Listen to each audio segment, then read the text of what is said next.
Welcome to New Hire Corporate Compliance Training. This is section 3 of your 5 videos.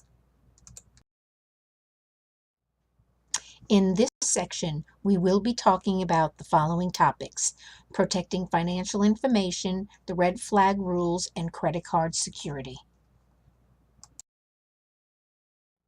Here are some statistics of financial security failures. 10% of Americans have been victims of credit card fraud. 7% of Americans have been victims of debit or ATM card fraud. 5% of Americans say their credit card numbers have been used without their permission. Have you or someone you know ever been a victim of credit card or identity theft? If you have, you know what a nightmare this can be. We want to protect the financial information of our clients, donors, and employees. So what's considered protected financial information? There's more to it than just account numbers. If you look at this list, you can see there's a lot considered under protected financial information. A credit card number or social security number in the wrong hands can be detrimental. Although the other items by themselves may not give much information, coupled with each other could provide enough to obtain other sensitive information and can be used to steal someone's identity. An employee of ours worked for the Department of Corrections, and she stated, if you talk to any of the inmates, they'll tell you all they need is 2 pieces of your personal information on the screen, and they can steal your identity in less than 10 minutes. That's just too scary. And if you Google financial information found in the trash, you'll find stories from all over the country where protected financial information is found on documents in dumpsters and landfills. How do we protect financial information? There are many ways Easter Seals protects financial information, and you are critical in the success of this responsibility.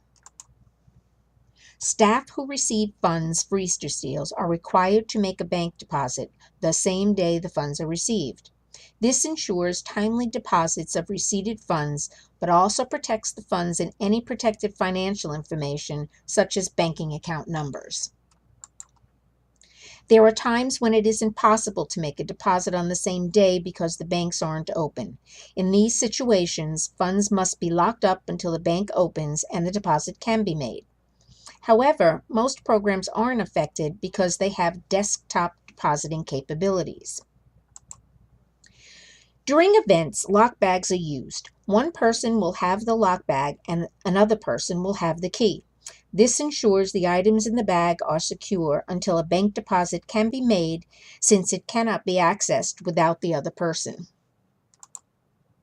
Additionally, volunteers may help with registration or taking payments during events.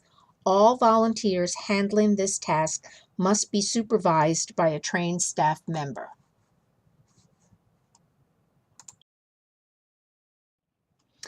Let's move on to red flag rules and credit card security.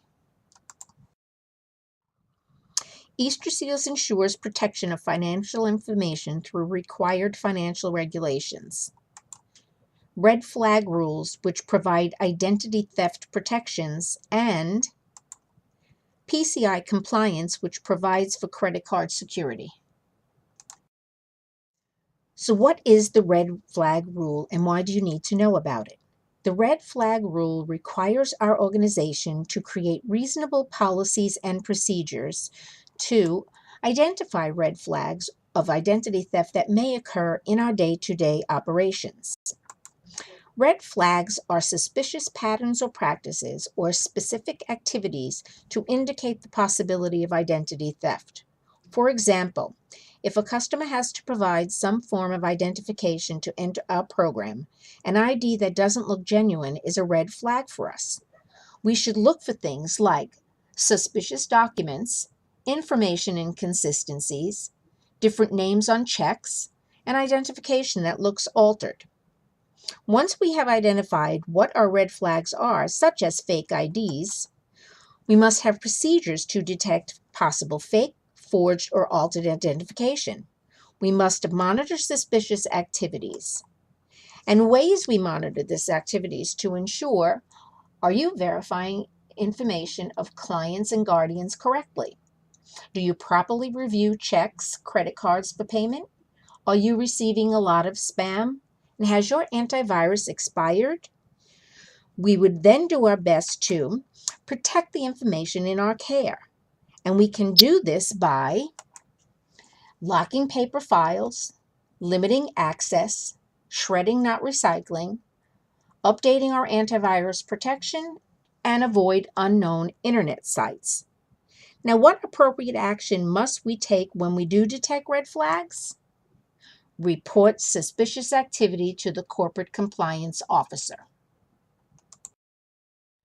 PCI requires us to follow certain protocols when handling credit card data. Although some of you may not handle credit cards for your job duties, this information may be personally useful. These are rules that all companies processing credit cards must follow, so you'll be aware of how yours should be handled by other companies. Mask credit card numbers. Those in our organization that process credit cards use an online tool and it masks the credit card number automatically. But we also have to remember to do this on forms we may be using that have credit card numbers on them for processing. If the form needs to be kept for other reasons, all of the digits except for the last four of the card number must be redacted. Staff who process credit cards for Easter seals must contact Rakesha Blake for training.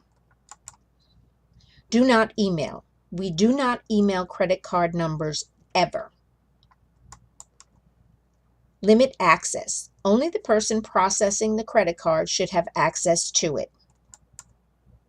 Shredding. When disposing of a credit card, it must be put in a shredder or locked shredding bin. Do not store. We cannot store credit card numbers on spreadsheets or paper files to process when requested by cardholder. Compliance officer. If any problems arise, please immediately contact the corporate compliance officer. You have now completed the third part of our series of 5 corporate compliance trainings.